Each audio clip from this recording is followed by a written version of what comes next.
You're listening to Building the Broncos with Nick Kendell and Carl Dummler, Broncos Country's leading draft and scouting analysts. Head on over to milehighhuddle.com to sound off on all things Broncos. Alrighty, and give it a hot second to breathe. Hello, and welcome to the Building the Broncos podcast today, or the Dove Valley Building Broncos Deep Divers, or whatever you want to call it. I'm Nick Kendell, joined by Lance Sanderson on this fine Tuesday afternoon. How you doing, Lance? Thanks for joining me today. Carl is down in Louisiana right now. He actually, I think, was having to be evacuated because there is a hurricane or tropical storm in the Delta. I don't know. I'm on the other end of the contiguous United States, but right. Thank you for joining me last minute here, and good to get to you. And unfortunately, I don't have any beer to give to you like last time we were a little bit one-on-one like this, but it's great to see you again. Yeah, it is. You know, it's been a long time since we actually got to sit down face to face, and to get to meet you in person. That was great to sit down and have a beer and just talk some real life stuff outside of football there for a little while. That was really fun. But thanks for having me, man. And really, I got my Building the Broncos hat on, so we can just call this the Building the Broncos podcast, man. I got to do what I got to do to support the show. But no, man, it's great to be able to sit down and talk with you again. I think this is the third time you and I have had an opportunity to do so outside of the roundtable stuff that we did before the draft, and obviously the NFL draft as well. But man, it's again, thank you for having me on. I appreciate it. Yeah, man, no problem. Obviously, I had Eric on plenty of times and figured, we got to get Lance on here too. But guys, before we go any farther, got to let you know that tonight's live stream podcast is brought to you by sportsbetting.com. Broncos Country gambling is now legal in the great state of Colorado. And here's what makes sportsbetting.com a no-brainer for all sports fans out there. They have sharp odds and low juice. They have in-house bookmakers, and they're not a third-party provider of odds, which have reduced juice and the best prices. They have 24/7 live customer support, which is great. If you have to deal with any automated answers, that's just the worst. So it always has a real person to answer you from the United States. And here's the kicker: at sportsbetting.com/milehighhuddle, you can get a 100% risk-free week of sports betting up to $500. Not just one bet, but for every single one of your bets. Play for a week, and if your losses exceed your winnings at the end of the week, sportsbetting.com/milehighhuddle will cover 100% of the difference up to $500 with a one-time rollover. What a deal. So head on over to sports betting at www.sportsbetting.com/milehighhuddle. That's www.sportsbetting.com/milehighhuddle and capitalize on a risk-free week of sports betting up to $500. Also, guys, make sure you follow us on Twitter. You see Lance's handle there at Sanderson MHH.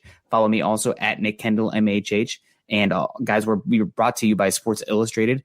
Go to Twitter, follow us at Mile High Huddle and at BTB_football pod. So the talk of the hour, probably the talk of the day, and somebody who doesn't get probably that much love, but he's feeling the love today.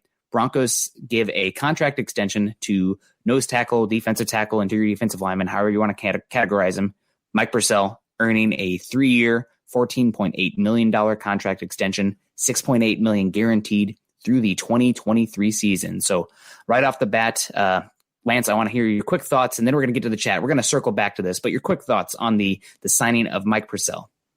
I like it. I really do. It kind of shows, that when your hard work pays off, and after everything that Purcell showed last year, came in week 5 against the Chargers, and from there really kind of bolstered the Broncos run defense. So as an elite run stuffing defensive lineman, and he's actually shown some chops in the passing game this year as well, kind of some refined hand placement, working on a really nice swim move, very quick first step, so I want to see some more work in that aspect from him, but you're paying less than $5 million on an average per year basis for a guy that's an elite run stuffing player for this Broncos defense. And I don't hate it. It's not like they overspent. It's just a quality deal, and it shows that the hard work you're putting in for this team is actually going to pay off for you in the long run. This is one of the few times we've seen, especially over the last couple of years, John Elway go out and pay one of his young up and coming. Well, not really young, because Purcell's 28, 29 years old, but still an up and coming player. And it's just a good deal for him. Good deal for the Broncos.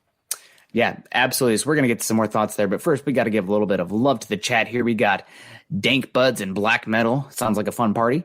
Dude, but I love it and won't miss it again. Damon, thank you so much. We really appreciate that. I saw we had another one come in here just a second ago. Here we go. Stu Peak coming in from the Seattle. Really appreciate you, Stu. I waved at you from the top of Mount Rainier the other day. Thank you very much, Stu. And we got other names in here. We got Tom Moore in the house. We got Miller707 Champ. We got Terry from north of the border. How you doing? Jewel the Fool. Duke Boynton. Duke, good to see you. How you doing? Hope your grandson is doing well. Somebody said that doesn't look like Carl. You're not Ron. So, yeah, we got a good little chat here and a good Tuesday. So it's great. Todd Anderson in the house too. And Stu, thank you very much for coming in. So here we are talking about Mike Purcell, Todd Anderson. Thank you for the comment. Broncos signed him to a deal. Honestly, it caught me a little off guard. And I guess the first place where my mind goes, the Broncos, is because this is the Building the Broncos podcast. They've spent 2 third-round picks over the last 2 years on the interior defensive linemen. So you need to have a plethora of those guys anyway. You're going to be using rotation. Draymond Jones, who's injured right now, and McTelvin Najim, who, let's be honest, if everything works ideally this season, he'd probably have a season in the fermentation chamber before we'd see him having some issues with play strength and leverage right now. But Purcell out there playing well. I do got to wonder what does that mean for Shelby Harris? Because in my opinion, I've been as big of a Shelby Harris. Doubter's the wrong word, but I feel like the batted balls and everything he brought last year was not as valuable as it means he was not winning at the point of attack. Good for him to get his hands up, but that was after losing in the initial burst. But Shelby Harris has been playing, I think, his best football that I can remember so far this season. Yeah. The Broncos instead went to pay Mike Purcell. I'm not sure how I feel about that. Again, it's a nose tackle. It's not the same as paying a running back, but you're paying for the run game. I don't know. I don't hate the deal by any means. I'm glad to get a guy in there. And I agree with you. He's showing more pass rushing chops, which is good. Wish he'd finish some of those plays more. Yeah. But I think that it's a 3-year, $5 million deal. There's not a lot of guarantees. It feels like a very ho-hum solid deal. And Mike Purcell, he's bounced around the league. He's definitely earned it to get to this spot. So I feel really good for the player. I'm not sure about again, it all comes back to paying money for the run game instead of the pass game. I don't think that's the best methodology in today's NFL, especially in a league that even more so than ever, there's more points, there's more passing yards per game than ever before. So paying for run production versus pass production kind of leaves me a little bit unsure, but Mike Purcell's playing well, good run stuffer. And if he can, now that Jarrell Casey's out, if he can get a little bit more in the sub package and show that he belongs there, I mean, maybe this ends up looking back like a really good deal, because I do think you made a good point. Mike Purcell is showing more in the pass game now that opportunity is there. Draymond Jones being hurt, obviously Jarrell Casey being hurt. So it is going to be interesting to see how it plays out, and good for him. I mean, there's really nothing else to say besides, that's the main point. Good for Mike Purcell. Worked hard to get here, earned it. This is the Overtime Podcast Network. Broncos country, listen up. Coors Seltzer isn't your average seltzer. Rooted in Coors' long history of sustainability, is a brand that was inspired by a generation that wants to do good in the world with a mission to restore America's rivers. Coors Seltzer is launching the world's easiest volunteer program, so whatever you're doing, by simply cracking open a can of Coors Seltzer, you're volunteering.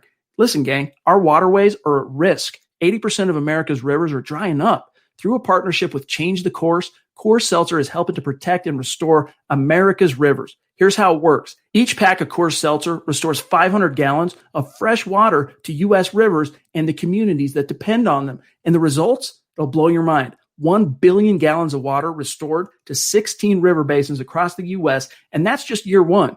And gang, there are 4 refreshing flavors, 1 cool cause. So enjoy naturally flavored black cherry, mango, lemon lime, and grapefruit. And the specs are in. Coors Seltzer is 4.5% ABV, and it's only 90 calories. And Zach, let me tell you, I've got my eye on that black cherry. Yeah, it's nothing better, Chad. The weather's turning. It's getting cooler. It's football season. Nothing better than kicking back with a Coors. I like the mango personally, but they're all pretty good. Nothing better, Chad. Join the world's easiest volunteer program by simply drinking Coors Seltzer.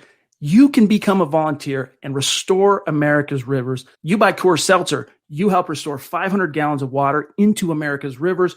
It's that simple. So visit CoorsSeltzer.com to find a Coors Seltzer near you. That's CoorsSeltzer.com. For every 12 packs sold through 8/31/2021, Coors will purchase services from Change the Course to restore 500 gallons of fresh river water. Details at CoorsSeltzer.com. Celebrate responsibly. Coors Brewing Company, Fort Worth, Texas.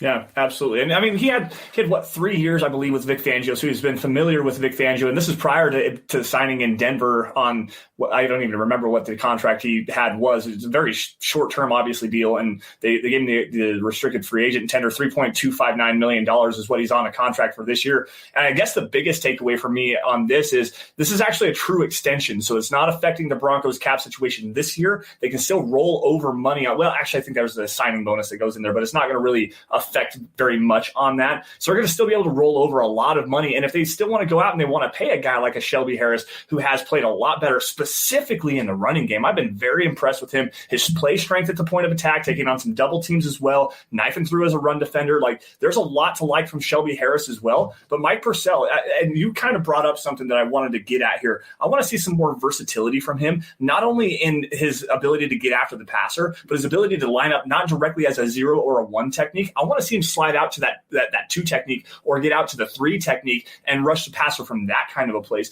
He has a quick enough first step that I think he can knife through and become a player like that.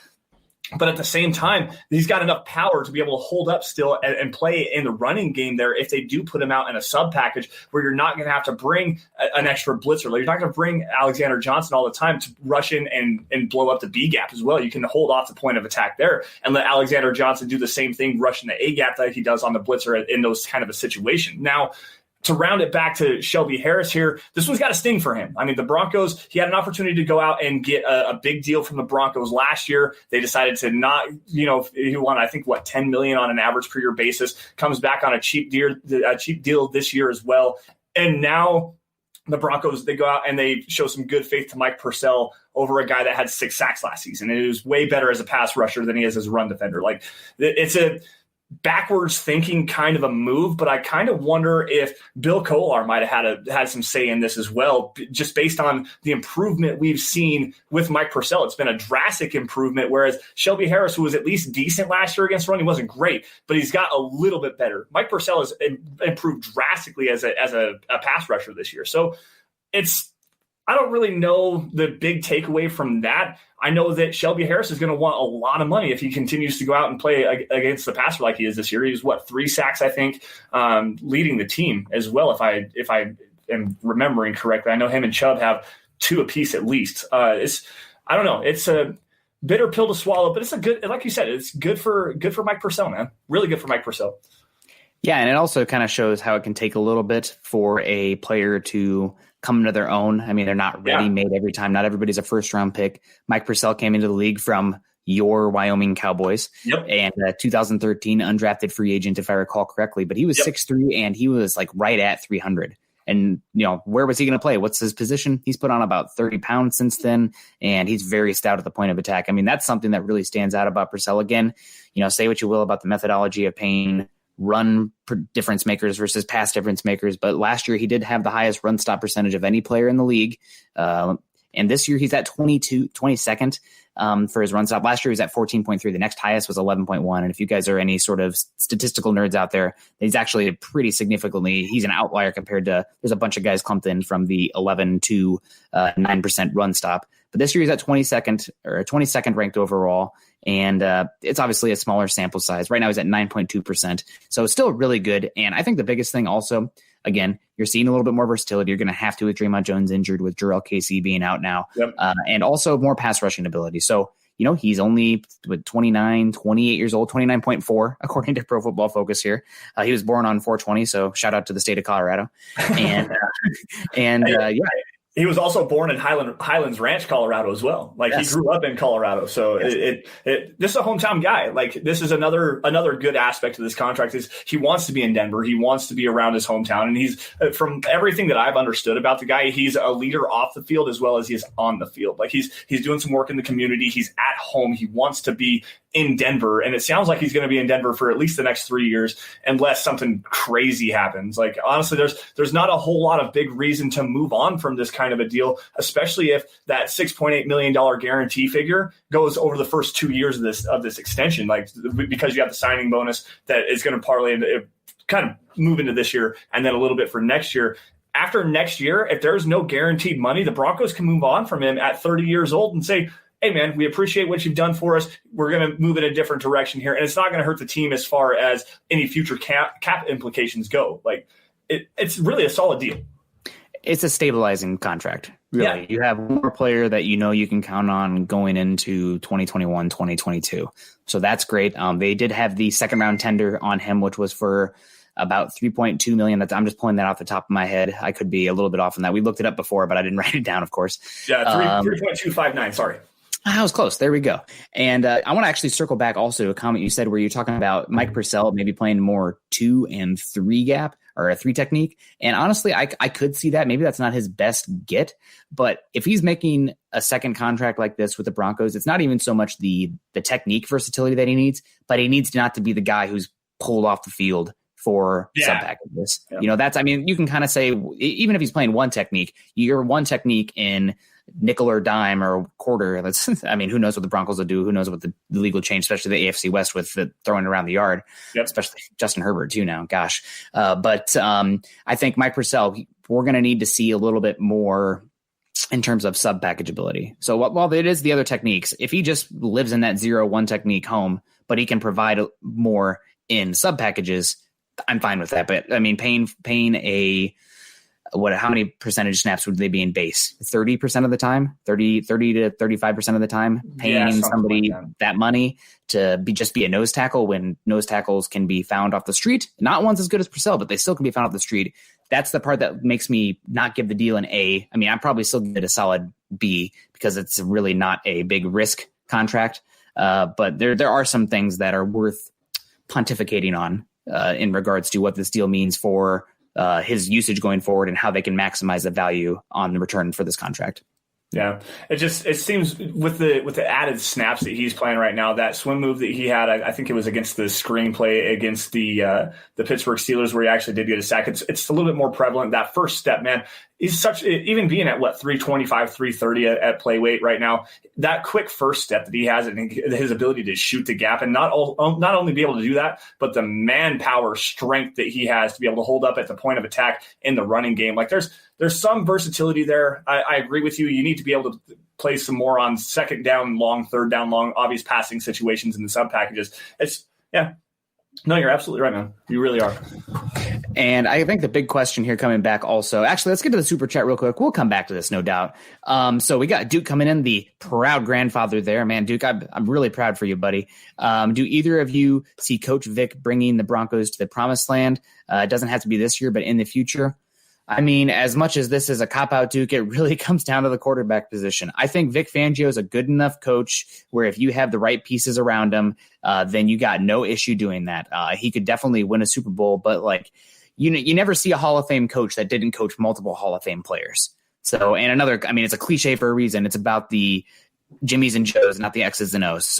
And it starts with the quarterback. So if Locke ends up being the dude, I think you have a chance. I really do. And it does seem like this team hasn't bought out on Vic Fangio. There is a little bit of worry that if they keep losing, I think that old school type of coach can grow pretty tiresome. When you're winning, you can kind of excuse the old school military drill sergeant, but when you're not winning, it's really not fun. So we'll see. I definitely think it's possible, but as lame as it is, this is the answer to so many questions on here. Comes back to the quarterback. This is the Overtime Podcast Network. Well, not only that, but it comes back to how especially with Drew Lock, how does Pat Shurmur and Mike Shula develop him? And John Elway went out and gave him a lot of weapons, and obviously he's hurt right now, so we're not going to see him for at least this week and potentially even against the Miami Dolphins. We'll see. It sounds like he could potentially go against the Miami Dolphins, but circle your schedule, guys, for Kansas City Chiefs in Week 7. Like that's if Drew Lock is ready to go, Week 7 is when the Broncos absolutely need to have him. I think they could probably ride it out with Rippon or potentially even Blake Bortles. I don't want to see Bortles, but at the same time, with the way the Broncos are playing against the Patriots right now, without Cam Newton potentially this week, Brian Hoyer looked really bad. Jarrett Stidham looked really bad. But if Drew Lock can come back and play against the Kansas City Chiefs and actually right the ship this way, it's really going to have to depend on how he develops and how this offense can evolve around him without Cortland Sutton. Is he going to be able to right this ship and get the team going into the correct direction? And this is where the evaluation period is for him. Like, honestly, and it's also the evaluation period for Vic Fangio. You've got a young quarterback, a lot of weapons missing, a lot of injuries. He has to be able to step up in these critical coaching situations where he hasn't to date. And that's one thing that I will say is he has been pretty bad in critical coaching situations. Obviously, the 4th and 1 against Tennessee, throwing the ball, 3 times in first and goal against the Pittsburgh Steelers, and the timeout situations. There's just multiple different things. And going even back to last year, there was some as well. But if Vic Fangio can right the ship and get these guys in critical coaching situations where he's going to make the correct decision and Drew Lock develops, I think you really have a coach here. And Vic's a great coach. He's a great defensive mind, but he has to be able to take control of this team as a head coach, not only as a defensive coordinator. Yeah, and I know if the Broncos, let's say they go down and they lose these next 3 games and what would that be, 1-6 heading into the bye, there's going to be chatter from some areas. I don't want to give light to any places that would be kind of the hot take market, but calling for Vic Fangio's job. But I mean, as you got to be able to look at this with nuance. This team is very injured. It was always going to be a transition year. And then on top of the state of the world, as I like to say on here, since we're not allowed to say the C word on here. But something that you have to take into account also with the Broncos having these legal battles going on, it's no secret that the Broncos as an organization, relatively to the rest of the league, are a cash poor organization. Yep. So if you are moving on from Vic Fangio after this year, guess what that means? You're paying him everything. The coach's contract's 100% guaranteed on top of another new coach that you have to try to lure in. So unless the Broncos, like the team is on a full out mutiny, like what's going on in the Jets right now. But if that happens here, then you could see him move on. But right now, I think that we have to talk about the logistics and with how the Broncos are set up right now financially with the Bolin dispute going on right now. I don't see them being in a position unless it was an absolute just falling apart. Ship is sinking. Guys are like calling him out constantly, just loss of control, institutional control. Other than that, I think you're probably going to have Vic Fangio this year anyway. So he's going to get that grace period. And part of that is just because of the money side of things. I mean, it sucks to talk about it, especially when the Chiefs are throwing out money left and right because the Hunt family's loaded. But that's just where we are. No, you're absolutely right there. And I think that Vic Fangio is going to get this year regardless. You got to at least allow him to get into year 3. And I think you almost have to let him have year 3 as well. But it is fair to start putting him under the microscope just a little bit and maybe even suggest that his seat is getting a little bit warm, not like burning hot seat. He's going to get fired at the end of the year. But you can go into next year and say, based on even last year with all the injuries, with the things that shall not be mentioned, you can get at least kind of an idea of, is this the right guy pulling the strings? Is this the right guy trying to steer the ship in the correct direction? And you can get that, and getting Lockback is going to help that significantly. But you can go into year 3 and say, after 2 years, we've had a lot of really close losses and some questionable coaching decisions. Yeah, he meandered his way through the crazy rash of injuries and whatnot. But is this guy the right guy? Is he the one that we are absolutely going to tie ourselves to for the long term? I think that's a pretty valid question. We still have to see how the remainder of this year plays out. But going into next year, it would not surprise me to see Vic Fangio as one of those guys on a warming seat at least. Yeah, absolutely. And the biggest thing is, ear to the ground. What is the locker room saying? Are they still bought in? Are they willing to bat for him? Because, I mean, again, those old school coaches, Bill Belichick, when things are going well, people are like, oh, that's just Bill Belichick when he's an absolute just jerk to the media and some of his players and whatnot. But when you're like that and you're losing, Josh McDaniels here, for example, that gets stale really quickly. And Vic Fangio, I mean, sometimes he can be a little prickly. He's an old school guy. I mean, that is what he is. And that shtick can get tiresome for some of those new age players. So we'll see. I do think the Broncos do have a good young core. I mean, they've been drafting leaders and captains. So I'm not worried about it being a full on, Titanic sinking outside of the scope of injuries.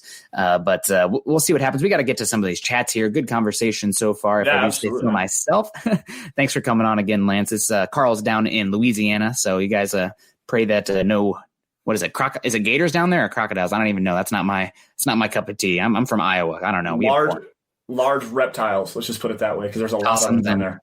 Possums and reptiles. So with no dead money, or am I mistaken? You are 100% correct. That guaranteed, the signing bonus is that guaranteed money. And once the Titans traded him, they are still on the hook for the guaranteed money. But he has no guaranteed money left on his contract. So that means the Broncos could cut him and move on from him if they wanted. It also gives them a lot of leverage in a restructure. If they want to as well, they can lower that yearly cap hit and give Casey some more guaranteed money. And the same thing with AJ Boye as well. No, you didn't ask that, but both those guys you traded for big contracts. None of that guaranteed money comes with. It's all still being paid out. They actually have to pay it up front, but then it's, there's a word for it, prorated across the duration of the contract. So nope, no dead money with Casey. So good question, though. And I mean, who knows what that means for his future? We got Mr. Boggins coming in. Good to see you, Mr. Boggins. Nick, do you still believe that we should sign Lindsey to a 5-year extension? RBM. Oh, you're giving me a hard time. He's giving me this is a trap. This is a trap. Nick, you still believe? I don't remember saying that. And then now I see the RBM, which stands for Running Backs Matter. I'll tell you what, if Lindsey wants to take a deal that's for about $4 million a year for 5 years, then we can talk. But I'm thinking he's probably going to want more than that, and he probably deserves more than that. But hashtag RBDM. Sorry, running backs don't matter. No. There's a great quote, and I hope you have it pulled up and ready to go here, from Michael David Smith of Pro Football Network, Pro Football Talk, or something like that. But anyways, about it's going through all of the teams that have brought in high capital and paid running backs big money, and about how you got the Jacksonville Jaguars, who just moved on from Leonard Fournette, who was the number 4 overall pick a few years ago. And they have an undrafted rookie free agent in James Robinson, who is on pace for like 1,160 yards this year. And it'd be a better rushing season than Leonard Fournette has ever had. There's another one, the Detroit Lions, who have Kerryon Johnson and DeAndre Swift, who have been not playing at all. They've been hurt. And Adrian Peterson, a 35-year-old free agent, is coming in, and he's on pace to have like 900 yards rushing this year. Like, running backs don't matter. Nick, if you got that, go ahead and read it off, man. For sure. I've been muting myself and unmuting because the construction going on around here. But this is from the CEO of the managing editor, of Pro Football Focus or Pro Football Talk, Michael David Smith. Yesterday, the Browns starting running back Nick Chubb was lost after an injury after 6 carries. The Browns then proceeded to rush for 307 yards, the most in an NFL game in 2 years. Saquon Barkley was lost for the season. He had 34 yards and 19 carries. And now the career backups in Wayne Gallman and revival player Devonta Freeman have more yards on fewer carries. The Lions have recently used 2 early second-round picks on running backs, DeAndre Swift, who, if you guys saw that drop catch week 1, yikes, as well as Kerryon Johnson. Guess who's their leading rusher right now? 35-year-old Adrian Peterson, who was picked off the scrap heap. I mean, a Hall of Fame player, but 35 years old at running back is like 120 years old for like normal human life. Yep. You have also the Jaguars, who cut number 4 overall pick Leonard Fournette and replaced him with James Robinson, who is on pace for 1,140 yards and 644 receiving yards. My fantasy team loves him. The Dolphins traded for Matt Breida and also signed Jordan Howard, yet they're using Myles Gaskin, who was a 7th-round pick. The Carolina Panthers, and I mean, I don't want to disrespect Christian McCaffrey here, but highest paid running back in the NFL, he gets hurt, and he's been replaced by Mike Davis, who has more yards from scrimmage already than McCaffrey, and the Panthers have won both games with McCaffrey being out. So again, there's obviously, it's more complicated than that. I mean, having a running back like McCaffrey changes how defenses can play you. Yep. And so there is, I mean, there's obviously, we could go on and on about this, but if there's any position in the NFL that's as replaceable than the running back, I don't know what it is, because these teams, they use these early picks on them. They give out these huge contracts, and a lot of times you don't get the return on investment. So far, Melvin Gordon looks like he's giving back equitable return on investment, which is both surprising and great to see. He's running extremely well, and that is no thanks to the interior offensive line, who are getting literally no push right now. Yep. But typically, running backs just, that's too on brand for this show. But typically, running backs, don't draft them early, don't pay them big deals. More times than not, you're going to get burned. I got another example for you. Look at what the team that the Broncos just played last Thursday did. They went out and signed Le'Veon Bell to a massive, massive contract. He's been hurt the last 2 years, and Frank Gore, 37-year-old Frank Gore, is starting for them and actually running the football pretty well. Now, this is the greatest joke in the history of all football. There are 3 things that you can count on in life: death, taxes, and Frank Gore rushing for 800 yards. I mean, 37-year-old Frank Gore is going to do it again, guys. I'm telling you, he's playing pretty decent football right now. It's fun to watch, but it's also hard to watch. This is the Overtime Podcast Network. He's the only person, though, that Jewel can cover on a wheel route. Yeah, that's true. I'm pretty sure about that. That's very true, man. So we got another one coming in here. We got Tom El Greco coming in. Ooh, Canadian, $5. How are you doing from north of the border there? Let us know whereabouts you are in Canada. If it doesn't rain this weekend, I was going to try to go to the Olympics and go to Hurricane Ridge and wave to the Vancouver area from there, but it looks like it might be a little bit cloudy. Here we go. With all the good quarterbacks drafted in the past years, where do you think Drew Lock stands? Top 5, top 10? Let me know. Too early to tell. Sorry, I can't laugh in the mic. That's such a cop-out answer. But we don't have enough data to say on him right now. Out of all the quarterbacks drafted in the last few years, I will say, even though he hasn't been hurt, I'm feeling better and better about, and it's not completely this guy's fault, but I'm feeling better and better about Drew Lock over Daniel Jones. And I also think that I'd rather have Drew Lock than Dwayne Haskins, but obviously Kyler Murray is the crown jewel of that one. Yeah. In this last draft, let me see, who did Joe Burrow? Probably take Joe Burrow over Drew Lock. Who was the other? I can't even remember the quarterbacks on the top of my head now. Yeah, me neither. I would take Sam Darnold over Drew Lock, even though he is. We watched that game. Sam Darnold was out there making plays left and right, but he's just surrounded by dog poop all around him, and that starts at the coaching staff. I was so impressed, though. I was so impressed with his ability to actually extend the play and throw the ball down the field, and despite being absolutely destroyed. I mean, Bradley Chubb had 10 pressures, 2.5 sacks, 3 sacks, 6 total sacks against him last week. And he still was able to escape and still try to make plays. And he actually had the Jets in position to they had a chance to actually come back and win that game. Brett Rippon didn't help anything by any stretch of the imagination. But when the opportunity presented itself, Sam Darnold came back and actually took the ball down the field, scored a touchdown. There's a lot to like with Sam Darnold. Yeah, I mean, he does. My comp coming into that draft was Sam Darnold reminds me a lot of Tony Romo. And some of that Houdini BS that he had in the podcast running around off platform, and then the sneaky athleticism, which is code for white guy who can run, it's out there. And I was not again, bringing it back to Wyoming, I was not the biggest Josh Allen fan coming in because I had some Paxton Lynch PTSD, but he's looking incredible as well. So I think that you can't put Drew Lock in front of those guys. Obviously, you could put him in front of Rosen. And also you can't put him in front of Lamar Jackson. Can't forget the reigning MVP. That's off the top of my head, though. That's all I can think of right now. Was there another first round quarterback last year? We weren't even in the quarterback market because we saw enough from Drew Lock that I didn't. Yeah, I don't even remember. I don't even remember. I didn't really care. I knew that Drew Lock was going to be the guy, so I don't even remember. I mean, obviously we all studied Joe Burrow. We got Buana coming in here. We already mentioned one of them, Justin Herbert. Herbert's only 2 games so far. Justin Herbert looks real. One of the things coming out of Oregon is they ran a very quick screen-oriented pass game, which does not work for Justin Herbert. Now he's running a vertical pass game with that athleticism. And Benjamin Albright pretty much said that if Herbert had come out in that draft, Herbert probably would have been a Bronco because Elway was drooling for him. Now you got him in the AFC West, but granted, he's not playing in front of any fans, so how can you even say he's good? But also Tua, wait and see on Tua. And there's also Jordan Love. Minshew was not a first-round quarterback. That's a good – honestly, that's something where I need to see more from Drew Lock. But we should come back and kind of pick apart where we'd rank Drew Lock. And 2 names that I'm not ready to say yet, I kind of have them in the same category right now, Minshew would be one of them. I think Lock has better tools, but Minshew's pocket movement and processing and accuracy, I think, are better. And then Baker Mayfield. Baker Mayfield's one who the Brown's going to Brown, right? I mean, I guess they didn't take Rosen number 1 overall, but Josh Allen was even saying, hey, take me. I got to be the number 1. And I was laughing about that back then too. Guys, slap me on the wrist. Give me a hard time. I was not a Josh Allen truther by any means. Again, I think I blame partially Paxton Lynch because it's an easy cop-out. But it will be interesting to see. So good question there. We kind of went down the rabbit hole But here we go. We got Madungus coming in now. Yeah, thank you, Buana, for being the man behind the scenes, dabbling on the keys. Maybe it's just me, but I think I would rather have AP over Melvin Gordon. Sorry, not sorry. No. Yeah.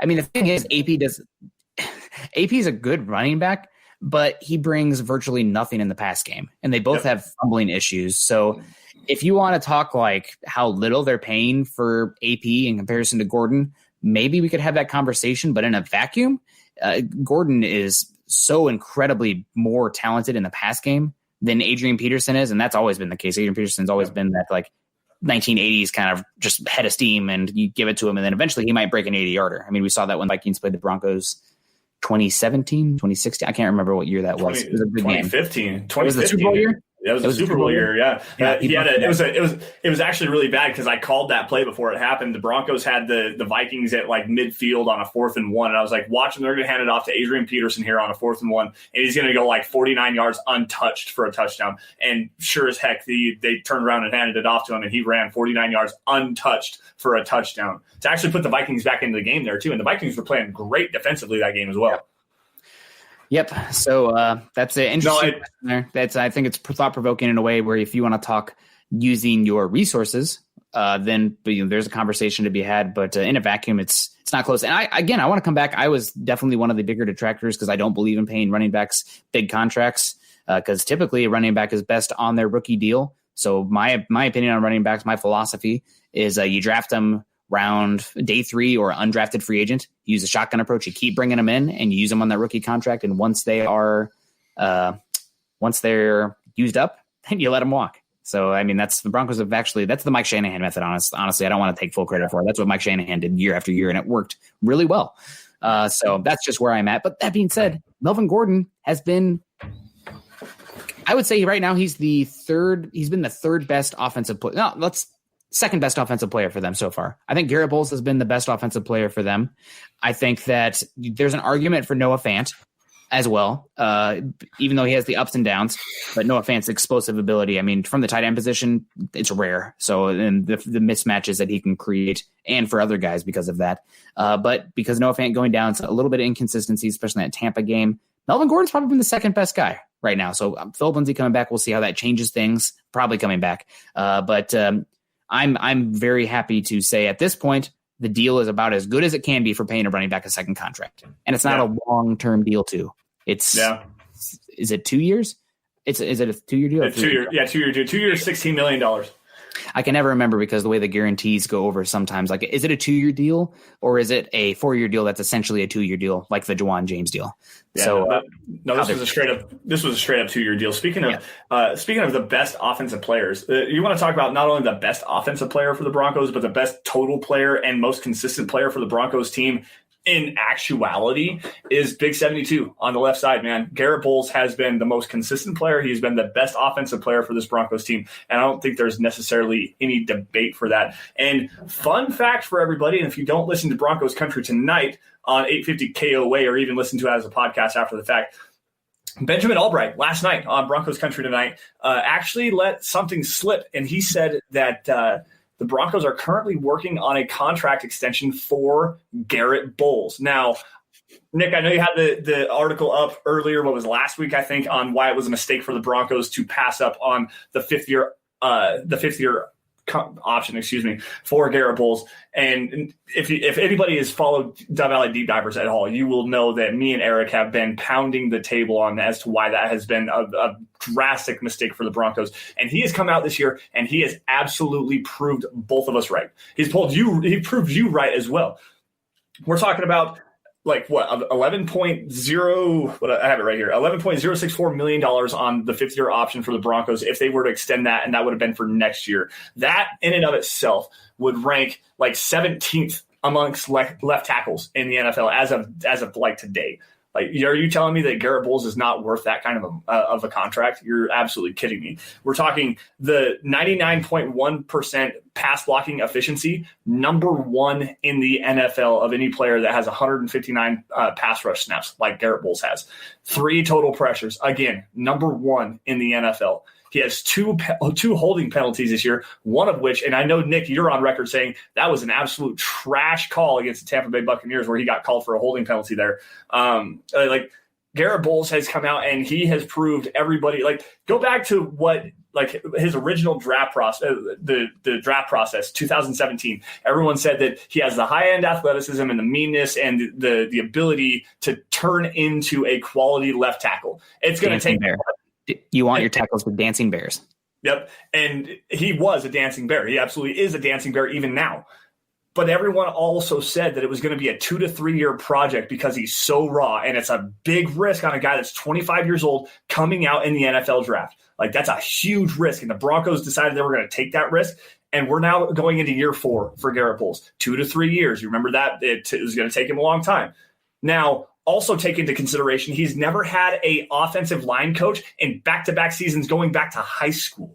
So there's a lot of development to work with. And now he has back-to-back years of arguably the best offensive line coach the NFL has seen outside of Dante Scarnecchia, who was the greatest offensive line coach, I think, ever, and was the offensive line coach for the New England Patriots for all those years. And now we're starting to see the fruit of that labor. It really is. Garrett Bowles has been absolutely spectacular this year. And I don't think there's any way anyone can rebut that. He's playing at a top 5 level right now. Yeah, I do want to chime in here a little bit. Again, I know that it's really easy to split people into 2 groups. Don't want to go down the politics analogy there. But, we're seeing it all the time. So I definitely I didn't understand it in hindsight, not extending the 5th year option because that 5th year option was only guaranteed for injury. Yep. And coming into the season, say what you will about Garrett Bowles, I don't care. But if you said that he was injury prone or anything like that, you're a freaking liar because he only missed 1/2 of his entire career. And that was it would have been his rookie season. He was carted off the field, looked bad, and then he came back and played the next week. So that 5th year option only guaranteed for injury, such a low risk. And then you get yourself another year for a player who started to look a little bit better last year. Once Locke was in, granted, having a quarterback that is not a complete statue helps, or having one that's not a deer in the headlights helps. Flacco and Driscoll. I thought it just made so much sense because let's say Garrett Bowles sucked this year and the penalties were high again. He's probably not injured. And what does that mean? You can rescind it for no cost. So I in hindsight, obviously it's capped in hindsight here, but we were saying this last year as well. It's for a left tackle on the market. You said he might be the 17th highest paid left tackle. I think that might be all tackles overall. No, it's for left tackle only. I have it pulled up on overthecap.com right now as far as left tackles are concerned, 17th highest. That would be for this year. So if they paid him $11 million this year, but on an average per year basis, $11.64 million slots him right behind. Let me pull it back up here. Slots him right behind Dwayne Brown, who's also 35 years old, playing for the Seattle Seahawks, and that would be number 17 in between Dwayne Brown and Andrew Whitworth. So yeah, it looks pretty foolish in hindsight not doing that. The Broncos do have that franchise tag in their back pocket, which right now, Justin Simmons, I think, is probably playing better than some people would have you believe. But I don't think he's playing at pay him the best safety in the NFL money. And also putting that tag on him back-to-back years really expands it. So right now, I think Garrett Bowles is the obvious choice for that tag if they don't get an extension. So you lose that flexibility, which would have been nice to have if you had that 5th year option. Yep. I would be remiss to say that Garrett Bowles' struggle or non-struggles come in a year where it seems like the NFL officials have really swallowed their whistles when it comes to holds. There have been some plays that he's been holding. I was like, oh, that looks like a hold. And I think last year would have been called as a hold. So it's not all sunshine and rainbows. There's still stuff to work on. But I feel like his balance, his overall technique, he's not lunging as much. And I think that is helping him a heck of a lot. And we got Casey Martin coming in here with the statistics, 59% decrease in holding penalties across the league as compared to this point last year. That's definitely a big part of it as well. You can't talk about Garrett Bowles' improvement this year without having that be in the abstract of his overall narrative. But I think that he's playing extremely well. He's been the Broncos' best offensive player so far this season. And I guess to pivot here just a little bit, how much does this fly in the face of the if the Broncos had fixed the tackle position, they would be Super Bowl contenders conversation narrative that had been plaguing Broncos country for the past few seasons, where everything was Garrett Bowles' fault on offense. Again, guys, as dead horse, it all comes back to quarterback. Everything feeds into itself, but if you don't have that guy under center, it doesn't matter unless you have like an all-time defense. But that's really rare. To go back to that, the quarterback play, even this year, the Broncos quarterback play is a lot better without Locke, even as well. Jeff Driscoll being able to at least move around. Yeah, he holds on to the ball a lot. And Brett Rippon getting the ball out quick against the Jets looked really well. But still, you're talking Garrett Bowles only has 3 total pressures allowed, 0 sacks in 4 games. Like, that's quality play with lackluster quarterback play. Like, he actually took that step forward. There's absolutely no denying that. Now, this actually begs the question because, as I said, Benjamin Albright's let loose that the Broncos are actively working on a contract extension for him. And I'm looking at the left tackle position here again, and there's a guy in Detroit that just got paid a huge contract in Taylor Decker, $14.912 million on an average per year basis. Nick, and I want to just kind of project a little bit to you here on that. Is it worth it to offer that as a baseline to Garrett Bowles, or are you looking a little bit less than that? Like, where do you think that Bowles should line up if the Broncos were going to offer him a contract extension prior to the franchise tag, which is going to see him paid like $17 million? I mean, the Broncos it's one of those things where the Broncos probably would be very smart. You wish they'd given him the 5th year option again. It sucks in hindsight because you'd have a bigger sample size. You wouldn't be forced to do that. You'd have him in your pocket for another year to see if this holds. That's not a joke, guys. If this carries over. But I think that right now you're probably talking about DJ Humphrey's contract, Jack Conklin contract as those baselines, and Decker as well. So he's looking probably for 15, 16 a year, and anything less than that, obviously the Broncos probably come at him with 13 to 14 million a year. Why would he take it?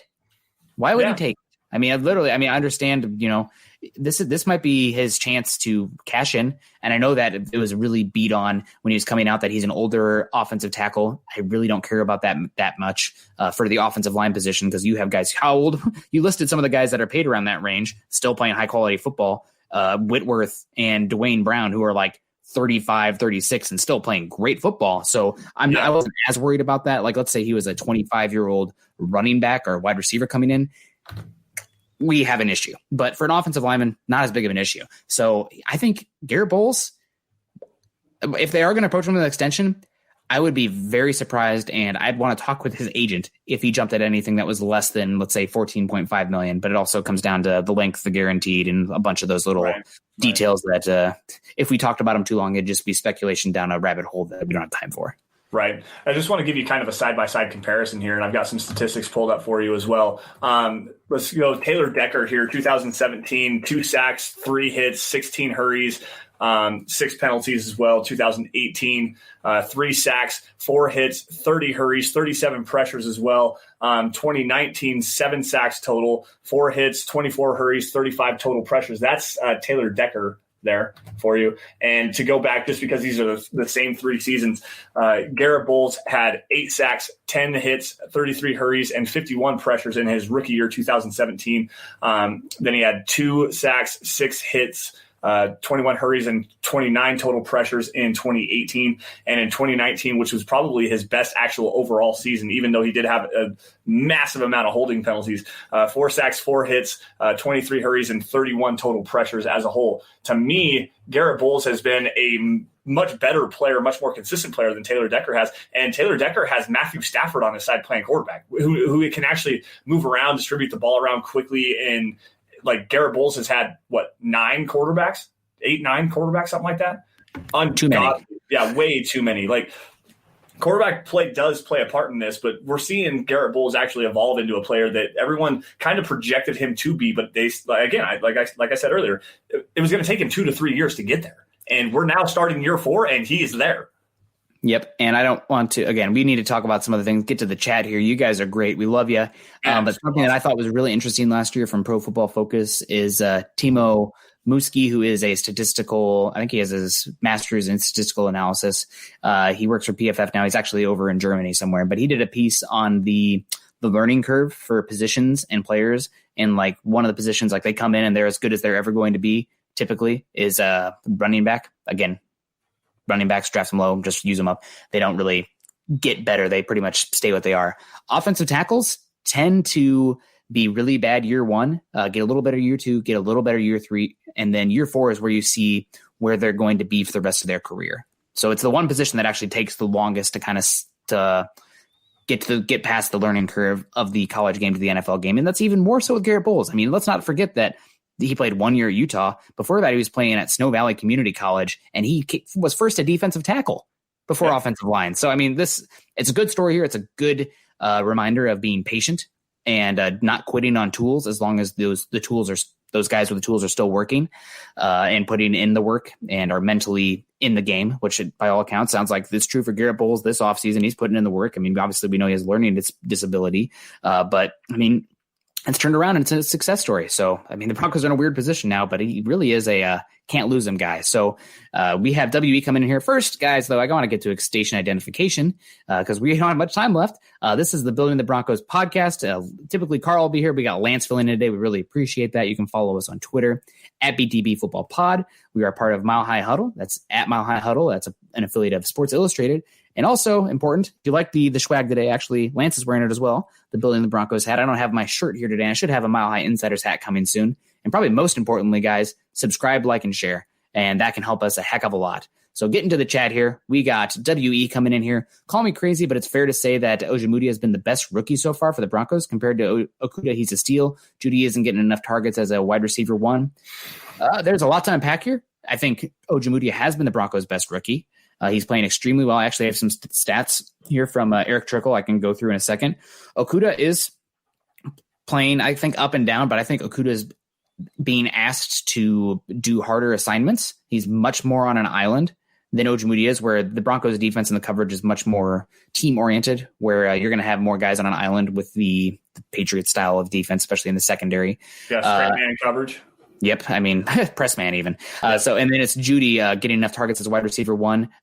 Judy, I think I'm not really worried about Judy because if you watch the All-22, he's getting separation. The drops were worrisome, but like right now, the quarterbacks are what's holding him back. So like, what can he even do? I'm sorry, Judy, that you're dealing with this. I'm sorry that Locke's hurt for you. And I'm sorry that Sutton's hurt also because he would have been, I think Judy without playing so much press because Sutton's just a press eater would have been way better for him. But Ojemudia is playing incredible. Let's get to this tweet here from Eric Trickle. So outside of the Steelers game, which he gave up that one big play, which can be argued was a push off, but it is what it is. Ojemudia has 16.4 snaps per reception, which is great. 7.7 snaps per target, 0.5 yards per snap, and 57.5 NFL rating, which would rank him as the third, 24th, first in terms of yards per snap, and sixth in the NFL against other cornerbacks. That's not just rookies. That's other cornerbacks. Yep. And the fact that his snap to target is so high, but his snaps per reception is so low is outstanding. And again, Ojemudia, there's been some ups and downs so far this season. It was always going to be expected. But for him, especially for any cornerback, it's one of those things where you can really pick out the people who are box score scouts and just get mad at the result versus those who understand the game and can appreciate the process. Like that pass interference last week, I would never have Ojemudia do anything differently. If you get called that, I've almost dropped the F-bomb. Screw them. I don't even care. Like, that's a process over a result. You did everything right. They called you on it. Screw them. Do it again. If they call it, I'll take that every time. Yeah. No, I'm 100% in agreement with you. That was textbook, absolutely textbook coverage by Michael Ojemudia there down the left side. Like, he had a big pass break up there. The one thing that I want to see him work on is just being able to catch the football, man. He's a couple different times. He did have that great diving interception against the Tennessee Titans week 1. Where Alexander Johnson had that bonehead unnecessary roughness penalty. And you can call it ticky-tack if you want to, but that's kind of the way that the NFL is going right now. They're calling a little bit more defensive penalties, getting away from the offensive holding penalties, kind of shrinking the game down a little bit with stuff like that, producing some more points with getting some big chunk plays down the field. That was, a 42-yard penalty on Ojemudia on that play or something like that? Huge penalty. So he belongs. I mean, that's just long and short of it. Like, he's not overwhelmed out there. We never even saw Brandon Langley because he was so overwhelmed. And Yadam was not staying in phase nearly enough. And once they moved to more of an off coverage scheme, he had issues. But Ojemudia, I mean, hats off to the coaching staff for this one. Hats off to the scouting department, because scouting him at Iowa with how simple their coverages were with that a lot of cover 3 and bail technique. He's playing extremely well. And I'm honestly, this is a show for another time, but I was really scared about cornerback coming into the year, given how many questions there are. A lot of them are turning up good. I mean, Boye is going to come back very soon. Did they even have to rush him back? Bassey's been not good, but he got replaced. Bosby, very short sample size, looked incredible. And Callahan's playing incredibly well. So it was a concern, but things are coming out pretty well there. And that's something we have not been able to say about the Broncos in 2020 often this year. So we will take it. Right. I want to go back and rebut the last part of his statement there, that Jerry Jeudy has not gotten enough targets as a wide receiver 1. And maybe that last week against the New York Jets, I had it pulled up here. Hold on just a sec. So last week against the Jets, he had 4 targets, 2 catches for 61 yards, and obviously that beautiful touchdown catch. But going back, we'll go back to week 1 against the Tennessee Titans. He had 8 targets, 4 catches for 56 yards, 8 targets. That's the number you want to look at here. 7 targets against the Pittsburgh Steelers, 4 catches, 62 yards there. 9 targets against the Tampa Bay Buccaneers. Now, it may not be, Michael Thomas where he's catching 14 balls a game, but 7, 8, 9 targets, that's a pretty significant rep share there. Like that, they're not letting him just run by the wayside here. And obviously you really do have to take into effect the play calling, because the quarterback situation isn't great. Obviously the quarterback situation not being great, and the distribution of the football to a Jerry Jeudy. I don't really want to knock Jerry Jeudy right now. The drop issues are concerning. And that was something we watched at Alabama as well. He had like a 14% drop rate, like a high drop rate for a guy that's considered as a number 1 wide receiver. But let's be real here, guys. He came into a situation with Cortland Sutton being the number 1 wide receiver. He was never expected to play in this kind of a role. And Tim Patrick, who's also played phenomenally against the Jets last week. Let's be real here. But Jerry Jeudy getting 7, 8, 9 targets. He's one of 3 rookies, I think it is, that has 50-plus receiving yards in his first 4 games. One of 3 rookies in NFL history. Like, stop hating on the guy. Like, this for real. He's playing at a phenomenal level, and if he has 50 yards against the New England Patriots, he'd be the first wide receiver in NFL history to have 50-plus receiving yards in his first 5 NFL games. Like, the Broncos are getting him involved. They're getting him involved, and they're trying to focus him in the passing game. And it's not fair for him. Shortened off season due to the word that should go unmentioned, no preseason. And obviously your quarterback situation has failed you. Your wide receiver 1, the guy that was supposed to get the lion's share of the targets on the opposite side, take away some of the coverage from you going across the middle, also on the outside for Jerry Jeudy. Like, he's playing a high level of football, so don't quite give up on him yet.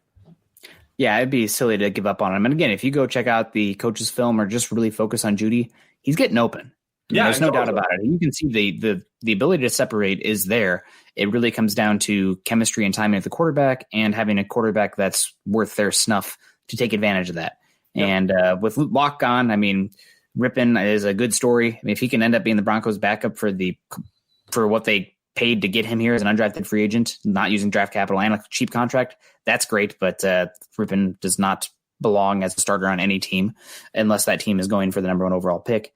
And we saw how bad Jeff Driscoll is. So that's honestly, people are talking about contracts that stink. That Jeff Driscoll one looks really bad in hindsight, considering there are other options. But guys, we got to get out of here soon. But before we do, we got to say hello and thank you to the one and only Pabby. How you doing? Good to see you. Excited for the Sunday's game. It will be a good game. Go Broncos. Thank you so much for that. It's always great to hear from you. And guys, that's going to do it for our show today. We did not get into some of the conversation going on here about the draft talk with the tackle position. Got a long off season. We're still in this season, so don't worry, guys. We're going to have plenty of draft talk. Honestly, that's what a lot of us were even brought to Mile High Huddle for, is that we kind of found each other because we were so psychopaths about the NFL draft process and team building that kind of just found ourselves and ended up getting here. But we appreciate you guys a heck of a lot. Lance, I appreciate you coming on here today, taking time. I know that you said you had an unhappy offspring because of the kind of almost due to my line of work. But I'm hoping that your girlfriend is holding it down and the little one is feeling a little better. And Like I said, he's just a little fussy. He got his immunizations today. This first round of them, he's got another 2 months. He's going to get another round, and so on until he's about a year old. But now we're doing good. She's handling it like a champ. She's doing a great job. Every now and again, she's like, "Take him, please, get him away from me. I'm tired of him screaming at me." But no, everything's good on our end. We're doing great. Thank you, Nick, for thinking about me first and come. Well, I don't know if you thought about me first, but you at least asked me to come on. I appreciate that.